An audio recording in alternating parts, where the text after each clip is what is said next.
રથયાત્રામાં આ વખતે તમને જો અખાડામાં એક યુવતી જોવા મળે તો તે અમદાવાદની છે અને તે યુવતી સતત પ્રેક્ટિસ કરીને આ વખતે રથયાત્રામાં ખાસ કરીને કરતબ બતાવવાની છે। મારી સાથે આ યુવતી છે જેનું નામ છે ડિમ્પલ રાજપૂત। તેમની સાથે વાત કરીશું। ડિમ્પલબેન, શું કહેશો, કેટલા સમયથી તૈયારી ચાલી રહી છે? હું 3 થી 4 વર્ષથી રથયાત્રા માટે પ્રેક્ટિસ કરી રહી છું અને મારો એવો પ્રયાસ હશે કે બધાને મારું કરતબ સારું લાગે અને બધાને એવું થાય કે હા, આ કરી શકે છે તો હું પણ કરી શકું છું। બિલકુલ। કયા કયા દાવ છે તે અજમાવવાના છો અને કેટલા કલાકની પ્રેક્ટિસ કરો છો? હું ડેલી 3 થી 4 કલાકની અહીંયા પ્રેક્ટિસ કરું છું અને એમાં હું વેપન્સમાં બધા વેપન્સ કરી લઉં છું। સ્ટીક છે, સોર્ડ છે, નાનચાક્સ છે, ચક્ર છે, બધા જ મને વેપન્સ આવડે છે। મને મારા ગુરુજી અને સરે બધું જ 3-4 વર્ષથી બધું શીખવાડ્યું છે અને એમણે મને એવું બી શીખવાડ્યું છે કે કોઈનાથી ડરવાનું નહીં। અને જ્યારે મેં માર્શલ આર્ટ શીખ્યું તો મને એવું લાગે છે કે હું એકલી જ 4 લોકોના બરાબર છું, મારે કોઈની જરૂર નથી। અચ્છા, તમે માર્શલ આર્ટ શીખ્યું અને એ પ્રકારના દાવ ખાસ કરીને તમે રથયાત્રામાં અજમાવવાના છો। કયા રૂટ ઉપર ખાસ તમે જોવા મળશો, કયા નંબરના અખાડામાં તમે જોવા મળશો અને રોડ પર જ કરવાના છો કે પછી ટ્રકની વ્યવસ્થા કરી છે? કેવી રીતે આખું આયોજન છે? અમે ટ્રકમાં જ કરવાના છીએ। અખાડા નંબર 3માં હું જોવા મળીશ અને વધારે પડતી અહીંયા દરિયાપુર એરિયામાં જ વધારે જોવા મળીશ અને હું મારા સર અને ગુરુજી જોડે જ જોવા મળીશ તમને।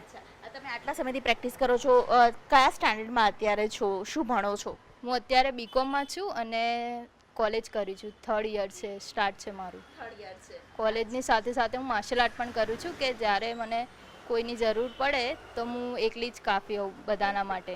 આટલા સમય બાદ પહેલીવાર એવું અખાડામાં થશે કે યુવતી જોવા મળશે ને, એ પણ અમદાવાદની યુવતી છે। મેસેજ શા માટે તમે રથયાત્રામાં વિચાર કર્યો કે મારે જવું છે? મેસેજ લોકોને શું આપવા માંગતા હતા? હું એ જ મેસેજ આપવા માગું છું કે છોકરીઓને ભણવાની સાથે સાથે છે ને માર્શલ આર્ટ બી કરવું જોઈએ અને માર્શલ આર્ટ એ આપણી બહુ જૂની કળા છે જે આપણે લોકોમાં જાગૃત કરવી જોઈએ, ખાસ કરીને છોકરીઓમાં, કે એ છોકરીઓ શીખી શકે અને એ બધાને આમ કોઈ આપણી છેડતી કરી શકે તો આપણે એને સામે જવાબ આપી શકીએ, મારી પણ શકીએ। એવું નહીં કે છુપાઈને આમ ઘરમાં બેસી રહીએ કે એવું કહીને કોઈને કહી ના શકીએ, એવું ના થવું જોઈએ। આપણે એને સામે જવાબ આપી શકીએ। કયા કયા પ્રકારના દાવ છે તમે કરવાના છો? હું માર્શલ આર્ટ જ કરવાની છું જેમાં સેલ્ફ ડિફેન્સ, કે છોકરીઓને કોઈ સામે મારે તો આપણે આન્સર આપી શકીએ એને, આમ છુપાઈને આમ સામનો એનો કરી શકીએ એવી રીતે આપણે એને આન્સર આપવો જોઈએ। સર, ખાસ તમે ડિમ્પલે પ્રેક્ટિસ કરાવી છે, મને કહેશો કે માત્ર ડિમ્પલ જ એક છે કે જે રથયાત્રામાં જશે, પરંતુ આવી ઘણી બધી યુવતીઓ જઈ શકે તે માટે આ પ્રયત્ન શું કરવાના છો? મારી તો આનાથી લોકોને એ મેસેજ આપવા માંગુ છું કે આને લોકો જોવે। આમ રથયાત્રામાં હજારોની પબ્લિક હોય છે, પણ એક યુવતીને જોવે તો લોકોને એટ્રેક્શન થાય અને એ આ તરફ વળે। બીજી એક્ટિવિટી કરવી એ બરાબર છે, પણ અત્યારના સમય સંજોગ પ્રમાણે, આવનારા સમય પ્રમાણે માર્શલ આર્ટ, સેલ્ફ ડિફેન્સ, આત્મરક્ષણ શીખવું બહુ જ જરૂરી છે। પોતાના માટે, પરિવાર માટે, દેશ માટે એ બહુ જરૂરી છે। અન્ય યુવતીઓને પણ આપ શીખવશો? બહુ સારી રીતે અને એનું ઉપર વિશેષ ધ્યાન આપીએ છીએ અને એમની સેવામાં જ, એનાથી કોઈ અમે ચાર્જ લેતા નથી।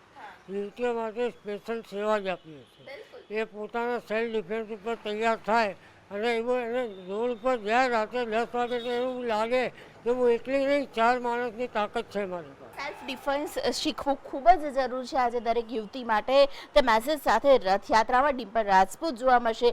અનેક યુવતીઓને અને તેની સાથે અનેક લોકોને તેઓ મેસેજ આપશે અને મેસેજ સાથે આગામી સમયની અંદર સેલ્ફ ડિફેન્સ પર શીખી શકે તે પ્રકારની તમામ પ્રવૃત્તિઓ છે તેમાં તેઓ ભાગ લેવાના છે। રથયાત્રા દરમિયાન ડિમ્પલ રાજપૂત એક મેસેજ તો આપશે, એક સંદેશ તો આપશે, પરંતુ તેની સાથે લોકો માટે ખૂબ જ આકર્ષણનું કેન્દ્ર પણ બની રહેશે। દીપિકા કુમાર, ન્યૂઝ 18 ગુજરાતી, અમદાવાદ।